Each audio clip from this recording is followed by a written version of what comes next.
Nós vamos desafiar a igreja, a nossa comunidade, os nossos irmãos que nos acompanham pela internet, a descobrir o que a Bíblia fala a respeito de propósitos de vida. Por que a chuva caiu agora há pouco? Depois de quase 4 meses, sem uma chuva boa como caiu nos dias de outrora e caiu agora para nós. Qual que é a causa de uma boa chuva para uma terra seca, para uma vegetação que estava definhando de seca? Qual é o propósito da cadeira que você está sentado aí? Você já percebeu que as cadeiras vazias, nesse exato momento, não tem propósito nenhum? E a cadeira que tem sentido é aquela que você está acomodado a ela? O microfone que eu estou usando. Esse púlpito que está apoiando a Bíblia, os livros que eu tenho aqui. Tudo na vida tem algum sentido e um propósito. Sobretudo, se tem um significado a ser entendido, é a despeito do ser humano. Quanto mais o ser humano que é cristão e conhece Deus e o seu propósito. Tem um cientista, o doutor Michael Denton, é uma citação aqui na introdução de Uma Vida com Propósitos, um especialista em genética molecular da Universidade de Otago, em Nova Zelândia. Ele conclui dizendo que todas as evidências disponíveis na ciência biológica sustenta a teoria básica de que o universo foi estabelecido e criado em uma totalidade dentro da vida em que a humanidade é o seu principal objetivo e propósito. Dentro da própria ciência, existem evidências que mostram que existe um vasto universo de bilhões de quilômetros de distância entre o que a nossa tecnologia já alcançou, de bilhões e bilhões de galáxias, com bilhões e bilhões de estrelas. Você já viu um zoom saindo da Terra e indo para o espaço sideral, para as estrelas? E existe um pequeno planeta chamado planeta Terra. E nesse pequeno planeta Terra existem pessoas. Pessoas como eu e você que moram nessa cidade, que está fincando raízes aonde nós estamos, a nossa família, a nossa cultura, a nossa genética, quem nós somos, os rumos que a nossa vida tomou, desde quando fomos gerados pelos nossos pais, e hoje nós estamos aqui. E você está sentado exatamente nesse momento, diante de mim. Os nossos irmãos que nos acompanham pela internet estão ouvindo essa mensagem. Outros que remotamente poderão acompanhar esse desafio ou lerem a Bíblia.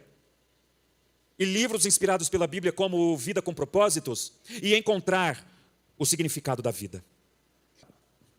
Propósito, afinal de contas, por que eu estou aqui? O que de fato define a razão pela qual eu estou aqui? Se uma mera cadeira que foi construída pelas mãos de homens, ela tem um significado honroso de te dar conforto para um momento digno como esse, quanto mais a sua vida. Só que muitos de nós não sabemos definir por que nós estamos aqui. A Bíblia ela revela 5 propósitos. O primeiro, você foi planejado para agradar a Deus, isso significa adoração. E você não vai viver para adoração se você não crer. Você foi formado para fazer parte da família de Deus, isso se chama comunhão. E se você não fizer parte da comunhão, aonde Deus derrama bênçãos, aonde Ele se manifesta, você não vai entender que você foi criado para se tornar semelhante a Cristo, isso se chama transformação. E ao ser transformado por Cristo, você está sendo moldado para servir em cooperação. E por fim, você tem sido chamado para uma grande missão.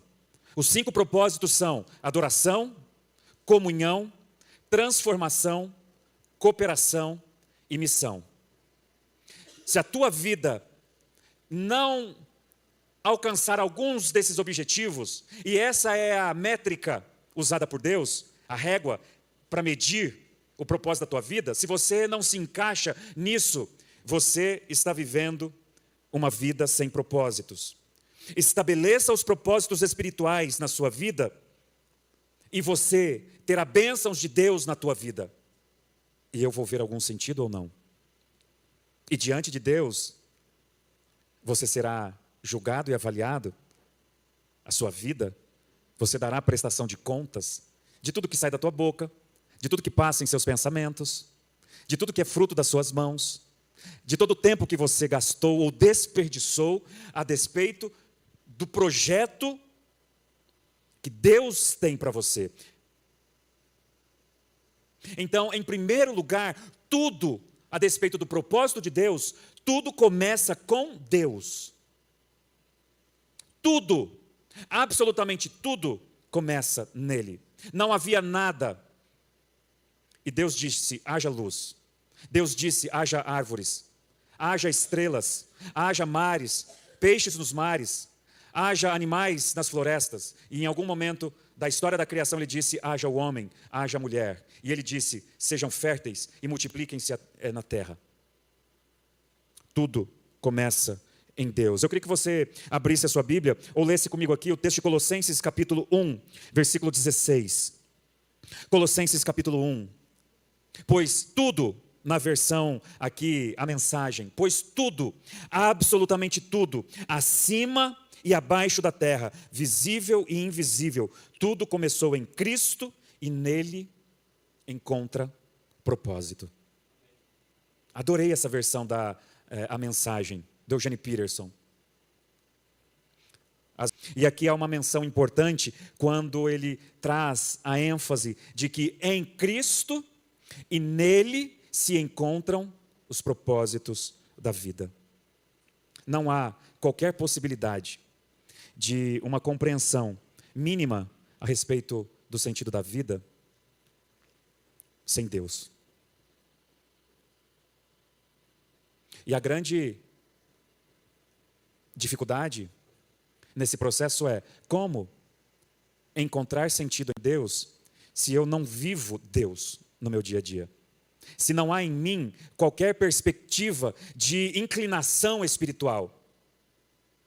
Se no meu dia a dia não há nenhuma possibilidade, e veja só o que o texto fala. Nada, nem abaixo e nem acima, ou debaixo ou acima da terra, nada, absolutamente nada, foge da perspectiva espiritual. Então, se eu não me envolver, se eu não buscar esse anelo com o significado da vida em Deus, eu não encontrarei respostas. Como disse Bertrand Russell, um britânico do século XVII, a menos que se admita a existência de Deus, a questão sobre propósito de vida não tem sentido. E sabe o que é mais curioso nessa frase do Bertrand Russell, do século XVII, um britânico do país de Gales, um dos maiores ateus da sua época.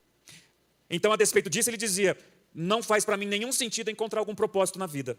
Por isso ele disse isto.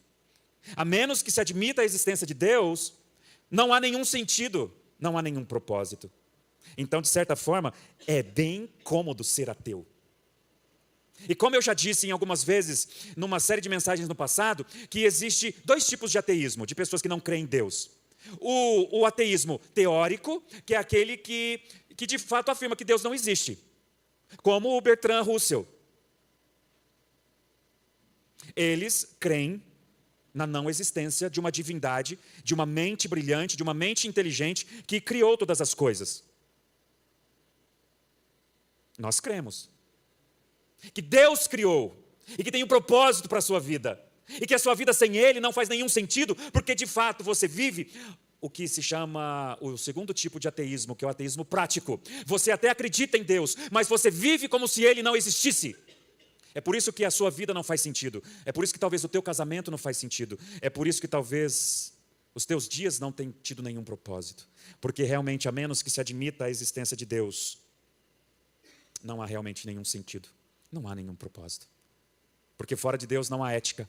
Fora de Deus não há nenhuma moral. Fora de Deus não há nada espiritual. Não há nada de valor.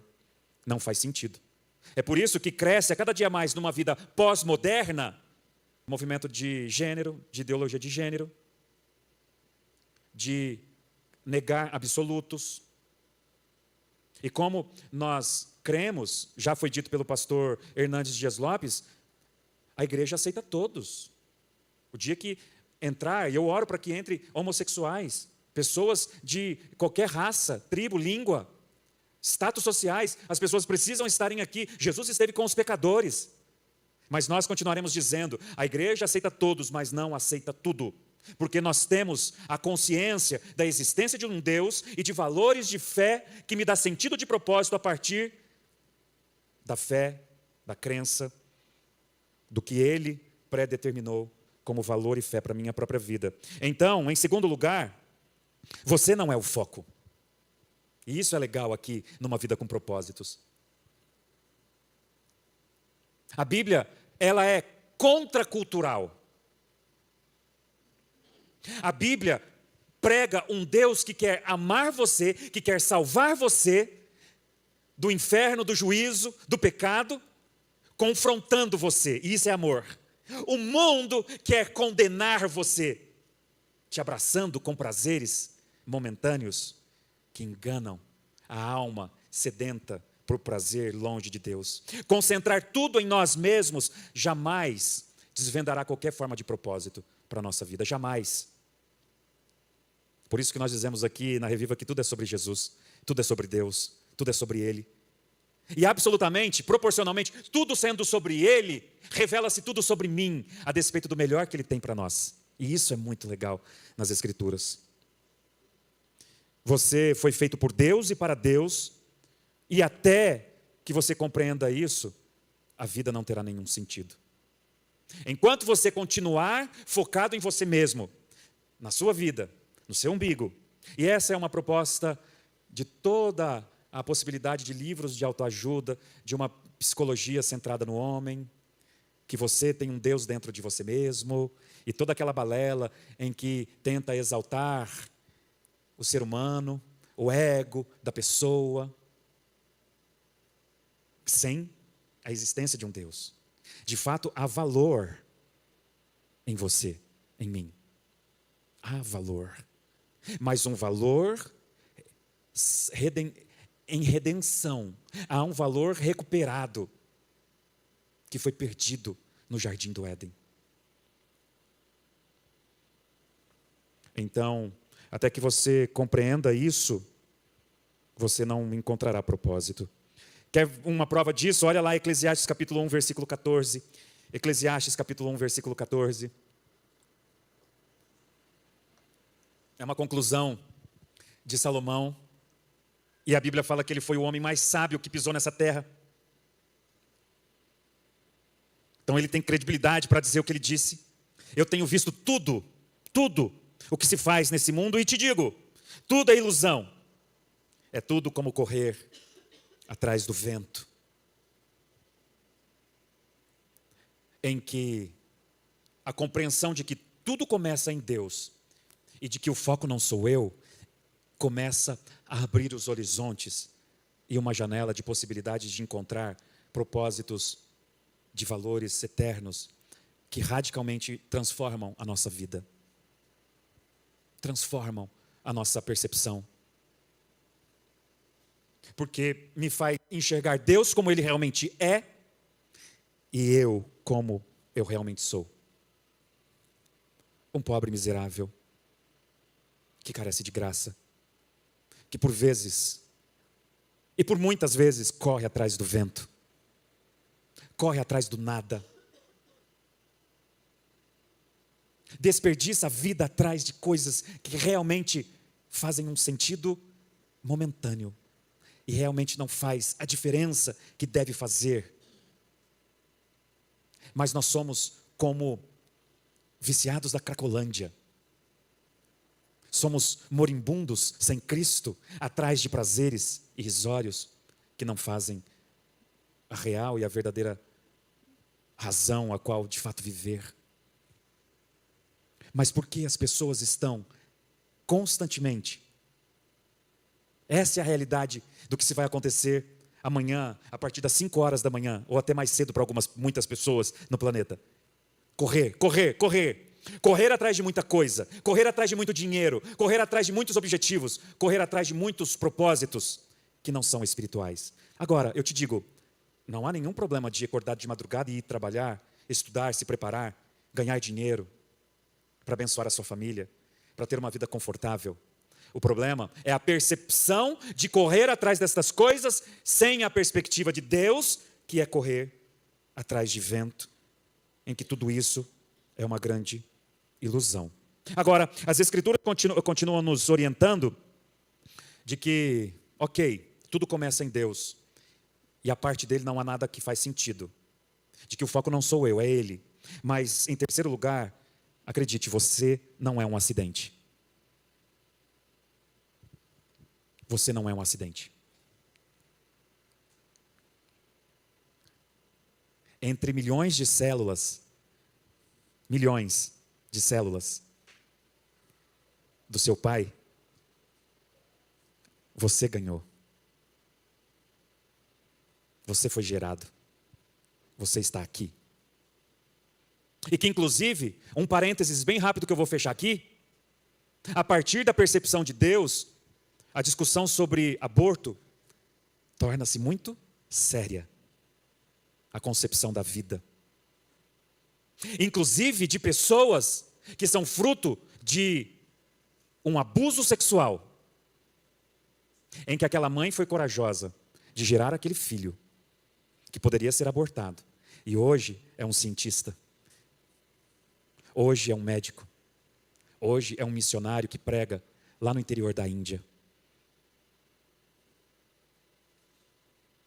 Em que a vida, ela faz total sentido, a despeito de qualquer provação e crises e dificuldades que uma pessoa possa passar na vida, encontrar o seu valor em Deus. Antes de ser criado por seus pais, você foi concebido na mente do eterno Deus. E se isso não abalar as estruturas da sua fé, dos valores da sua vida, o que vai?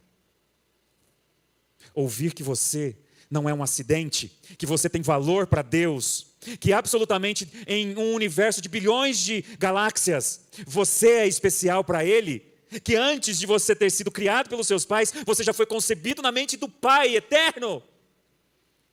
Vai precisar do quê? De um acidente grave? De você perder pessoas? De você perder todo o seu dinheiro? De Deus permitir tirar toda a terra e chão debaixo dos seus pés? Para que você entenda que você realmente é especial para Ele? Para que você volte a sua atenção para Ele? Veja só o que o profeta disse lá em Isaías 44, versículo 2. Eu sou o seu Criador, você estava sob os meus cuidados, mesmo antes de você nascer. Que maravilhosa verdade é esta! E o que mais me chama a atenção no Evangelho de Cristo é que Deus se humilha, se tornando homem, em forma humana, vive as nossas dores, morre na cruz no meu lugar, ressuscita dentre os mortos e fica no final da sua fila, esperando que você, a partir de todas as opções de prazeres, de contentamento, de satisfação nessa vida, Ele se humilha como um homem morto, crucificado, mas ressuscitado dentre os mortos, no final da fila das suas opções, esperando a sua decisão. Que Deus é este? Que ama você a esse ponto? Que está sob os seus cuidados antes mesmo de você nascer? Que Ele sabe todos os seus passos, todas as suas decisões, todos os seus pensamentos, e mesmo assim Ele te ama, Ele cuida de você. Como disse o Albert Einstein, Deus não joga dados. Em outras palavras, seu nascimento não foi um acidente de fato. Deus, Ele trabalha com decretos e propósitos. Se você está aqui, se você está vivo, se você está respirando, porque até o ar que você respira não é teu, é dele, Ele tem um propósito na tua vida. Ele não joga com sorte.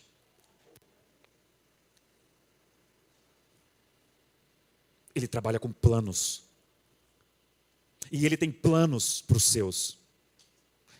e até que sejamos filhos pródigos, que pede a nossa herança e vive a nossa vida, Ele está lá te esperando.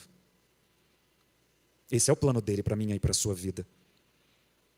Então, pare e pense comigo 3 coisas. Primeiro, o que está dirigindo a sua vida? Quais são as placas que indicam quais os próximos passos que você vai dar? A próxima curva que você precisa fazer? Quem está definindo isso na sua vida? Você mesmo? Você é o Senhor da sua própria vida? Lembre-se, você não é o foco é Deus. Você precisa estabelecer quem vai dirigir a sua vida. A sua mente é a sua torre de controle. O que faz você pensar, o que influencia os seus pensamentos, as músicas que você ouve, os filmes que você assiste, as séries que você está acompanhando, as revistas que você lê, os livros que você medita, as coisas que você ouve, os amigos que você acompanha no dia a dia, eles estão, de uma forma ou de outra, determinando, direcionando os rumos da tua vida. Cuidado, preste atenção. Perceba que o contexto ao seu redor determina e direciona a sua vida. Mas você é o dono da sua própria torre de controle. Entregue ela para a pessoa certa, para que a sua vida seja dirigida para o caminho e para a direção correta. Em segundo lugar, uma segunda pergunta: você sabe que foi criado para ser eterno? Eu lembro de uma historinha que uma moça, lá no seminário ao qual eu me formei, é internato, e tinha lá a ala das mulheres e a ala dos homens, os dormitórios, tudo direitinho. E as moças, elas se preparam como esposas de seminaristas, futuras esposas de pastores, ou missionárias mesmo, que vão adotar a vocação celibatária e vão para o ministério como solteiras. E uma dessas mocinhas, ela chorava copiosamente o dia que numa aula de teologia, ela descobriu que o cachorrinho dela não ia para o céu. Infelizmente. Por quê? Porque o cachorrinho, o seu gatinho, ele só tem alma. Ele não tem espírito. Por isso que a Bíblia fala da tal da tricotomia, corpo, alma e espírito. A alma que tem mais relação com os nossos sentimentos, as nossas afeições, e o espírito, que é a psique, que tem mais essa relação com as nossas razões, com o nosso pensar, que nos conecta com Deus. É diferente. Você já viu algum macaco chimpanzé? Por mais que ele denota e tem algumas conotações de inteligência, mas ele nunca falou uma frase de 5 palavras com verbo bem conjugado? Não. Absolutamente não. Por quê? Porque Deus teve esse propósito para os animais, que na ciência nós chamamos eles de irracionais. Por isso que nós somos eternos, porque nós somos corpo, alma e espírito. E a Bíblia fala que aqueles que não se conformarem com os propósitos de Deus, terão aquilo que o próprio Senhor Jesus disse lá em João 3, a partir do 16, 17 lá: vós já estáis condenados em vossos delitos e pecados, e sofrerão as consequências eternas. Pessoas vivem eternamente, para a glória de Deus ou não. E saber disso é importante para você restabelecer os teus propósitos, para com Deus ou não. E em terceiro lugar, como descobrir o caminho? Como descobrir o caminho? E a partir dessa pergunta, caminhando para o final, eu queria que você fosse comigo lá para Efésios, capítulo 1. Efésios. Tiago, é possível sair desse slide e ir para o... É trabalhoso, dá? O Tiago é sensacional. Vai lá para Efésios, capítulo 1, versos 4 a 6. Aqui, o apóstolo Paulo ele apresenta 3 critérios para esse estabelecimento dos nossos propósitos. Olha só o que o texto diz: porque Deus nos escolheu nele antes da criação do mundo, para sermos santos e sem culpa diante dele. Deus, lembra, antes dos seus pais conceberem você, você já foi criado na mente de Deus. Deus já te escolheu antes da criação do mundo. Pela presciência dele, porque ele é eterno, atemporal. Meu irmão, minha irmã, Se você é escolhido de Deus, se o Senhor tocou em você, não fuja dos propósitos dele, porque você em amor foi escolhido. Veja o versículo 5. Nos predestinou para sermos adotados como filhos por meio de Jesus Cristo. Notem, não por meio de outra coisa. Nele e por ele foram feitas todas as coisas. Lembra?